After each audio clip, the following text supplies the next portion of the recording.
Quelles sont les erreurs que la gauche a faites? Mais moi, tu vois, là-dessus, une des erreurs, je trouve qu'on a faites, c'est d'embarquer dans le discours opposant aux mesures sanitaires. Parce que j'ai parlé à plusieurs personnes, puis je parlais à plusieurs personnes pendant que ça arrivait, puis c'est des gens qui vivaient une vraie souffrance, une souffrance profonde d'être rejetés, d'être tous les jours.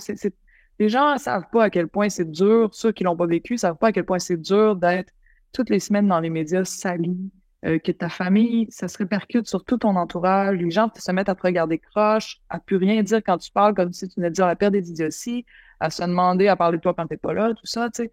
Puis cette souffrance-là, quand tu souffres, tu t'ouvres aussi à la souffrance des autres, tu sais. Fait que moi, je pense qu'on aurait pu dire, il aurait pas fallu embarquer dans le faites-vous vacciner, faites-vous vacciner. On avait un haut taux de vaccination au Québec, ça allait, là, ça va, là, c'est correct. Il y en a qui aiment pas ça, il y en a qui ont peur de ça.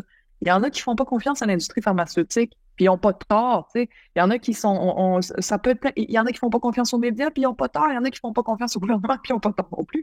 C'est correct. On a plein de monde autour de nous qui ont des pensées de toutes sortes, puis quand on défendait les musulmans, on défendait pas, on n'était pas là à dire que c'était vrai, qu'il n'y a qu'un seul prophète, qu'il n'y a qu'un seul Dieu, que Mahomet est son prophète. On défendait les musulmans contre l'ostracisation, contre la violence psychologique, contre la violence qu'ils vivaient dans toutes sortes qui étaient lâchés sur eux parce que les médias en avaient fait la saveur du mois, puis que ça va revenir. Puis, donc là, c'était la même chose qui leur arrivait, puis c'est pas à les défendre, ça n'aurait pas voulu dire qu'on défend ce qu'eux défendent. On les aurait défendus contre cette répression médiatique-là qui fait peur à tout le monde. Hein? Faut pas que je me retrouve dans cette gang-là qui limite la liberté d'expression des gens, des groupes de gens, qui en plus nous divisent comme ça se peut pas, mais de façon des fois irrémédiable. Fait que moi, j'aurais aimé, c'est un de mes regrets, j'aurais voulu qu'on dise « Hey, ça suffit », là, de façon très, très forte, très affirmée. Ça suffit. Ce que vous faites vivre, ce que le monde des médias et le monde des politiciens unis,